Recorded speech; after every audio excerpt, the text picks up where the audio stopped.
बिस्मिल्लाहिर्रहमानिर्रहीम। अस्सलामु अलैकुम। 20 अप्रैल 1889 में ऑस्ट्रिया के शहर बर्नाउन MNA के एक होटल गास्तूफ जमपूमर में एक बच्चे की पैदाइश हुई।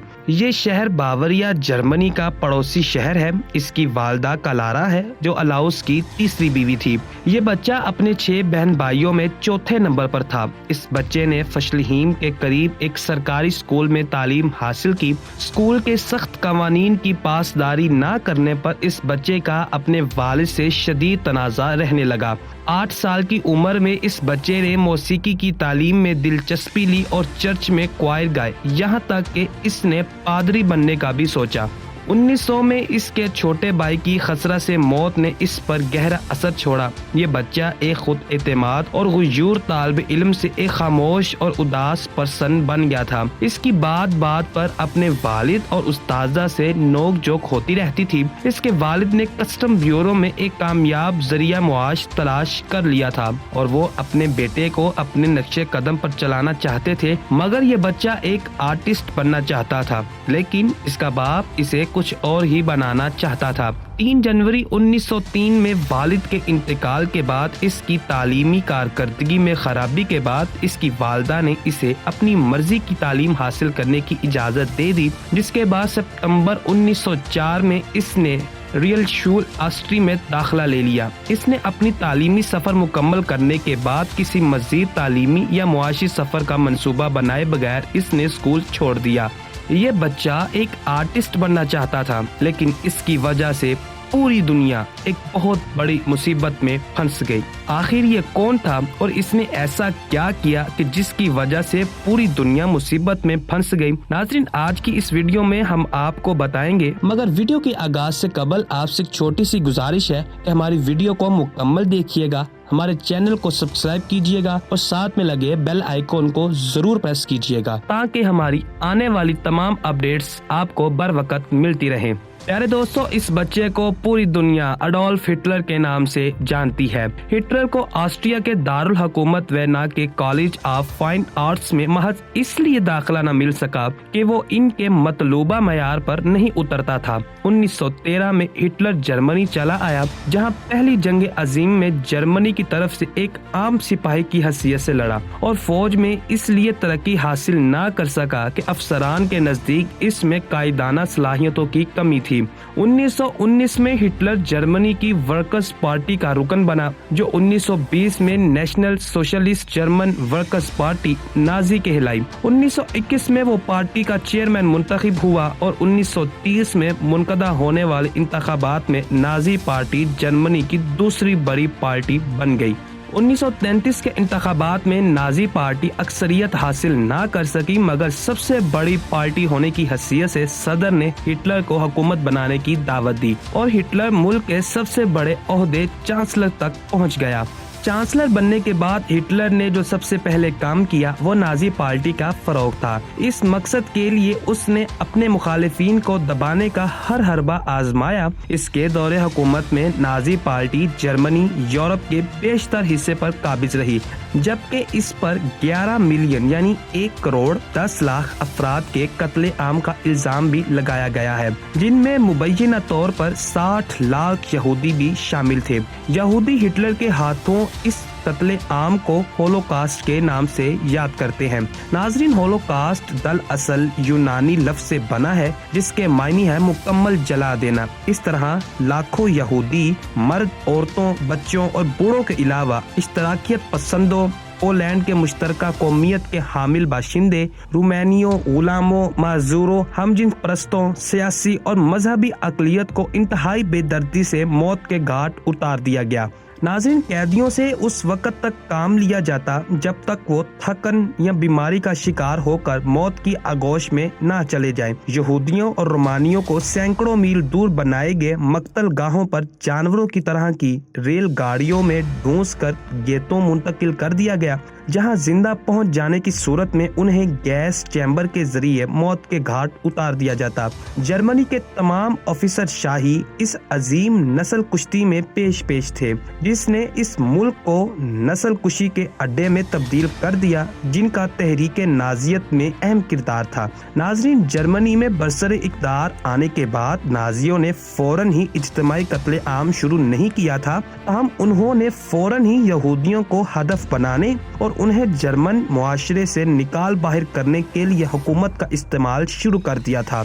दीगर यहूद दुश्मन इक़दामात के अलावा नाजी जर्मनी हुकूमत ने इम्तियाजी कवानीन नाफिज किए और जर्मन के यहूदियों के खिलाफ मुनज़्ज़म अंदाज में पुरतशद्दद कार्रवाइयों का आगाज किया। नाजियों की जानिब से यहूदियों पर जुल्म सितम 1933 और 1945 के दरमियान शदीद नहज पर पहुंचकर इंतहा पसंदी की शक्ल इख्तियार कर गया था। इस शिद्दत और इंतहा पसंदी का नतीजा इस मंसूबे की सूरत में निकला, जिसे नाजी कायदीन यहूदियों का आखिरी हल से मौसूम करते हैं। आखिरी हल यूरोपी यहूदियों का मुनज़्ज़म और बाकायदा इज्तिमाई कत्ले आम था। नाजी जर्मन हुकूमत ने इस नस्ल कुशी का इर्तिकाब 1941 और 1945 के दरमियान किया। नाजियों ने यहूदियों को हदफ इसलिए बनाया क्योंकि नाजी बुनियादी तौर पर यहूद दुश्मन थे। नाजियों ने यहूदियों पर यह इल्ज़ाम आयद किया था कि वो जर्मनी के समाजी, मुआशी, सियासी और सकाफती मसाइल के जिम्मेदार हैं। खुसूसन उन्होंने आलमी जंग अजीम अव्वल में जर्मनी की शिकस्त का इल्ज़ाम उन पर लगाया। उस वक़्त ईसाइयों का ख्याल था कि हज़रत ईसा अलैहिस्सलाम को सलीब देने वाले भी ये यहूदी ही थे। बाज़ जर्मनों ने इन नाजी दावों को कबूल किया। जंग हारने और इसके बाद पैदा होने वाले मुआशी और सियासी बहरान पर गम और गुस्से ने जर्मन मुआशरे में यहूद दुश्मनी को परवान चढ़ाने में मदद दी। नाजी उस बात पर यकीन रखते थे कि दुनिया को अलग अलग नस्लों में तकसीम किया गया है और इनमें से बाज़ नस्लें दूसरी नस्लों से बरतर हैं। जर्मनी में होलोकॉस्ट का आगाज उस वक़्त हुआ जब जनवरी 1933 में अडोल्फ हिटलर का तकर्रुर चांसलर के तौर पर किया गया था।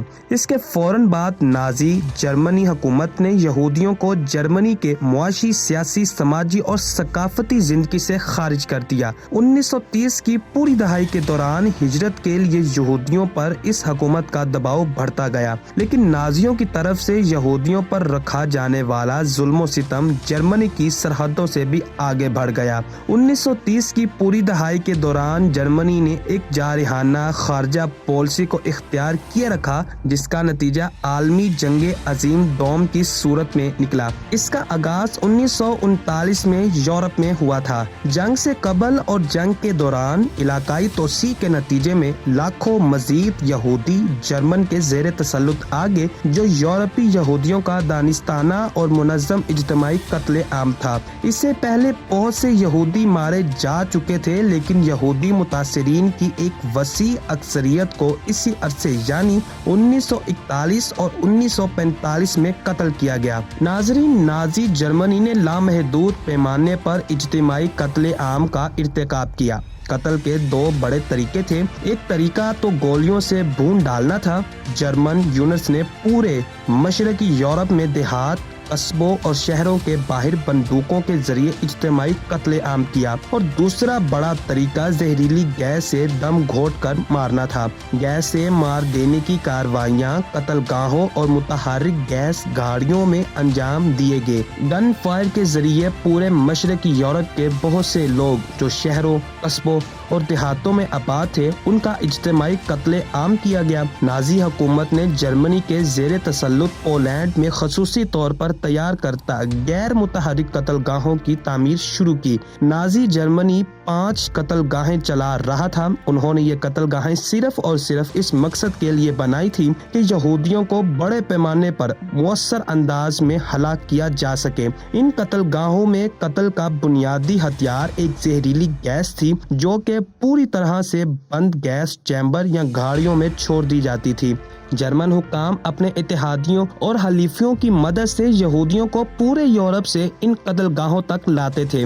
इन्होंने कत्लगाहों की तरफ طرف جانے والی گاڑیوں کو دوبارہ آباد کاری کا عمل یا اخراجی نقل و حمل کا نام دے رکھا تھا۔ یہودیوں کی اکثریت جنہیں قتل گاہوں میں پہنچا دیا جاتا تھا انہیں وہاں پہنچتے ہی فوراً گیس سے مار دیا جاتا تھا۔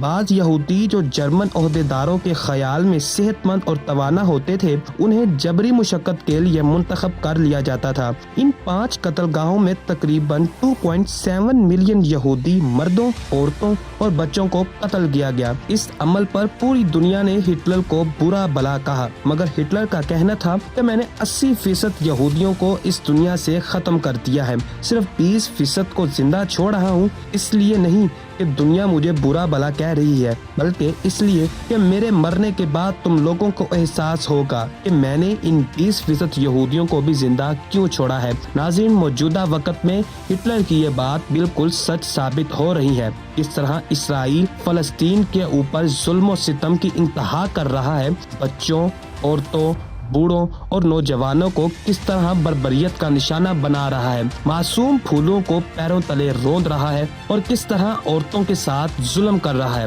اسرائیل نے فلسطینیوں کو ان کے گھروں سے نکال کر کیمپوں میں رہنے پر مجبور کر دیا، ان کے گھروں کو تباہ کر دیا اور ان تک خوراک کی سپلائی کو بھی روک دیا۔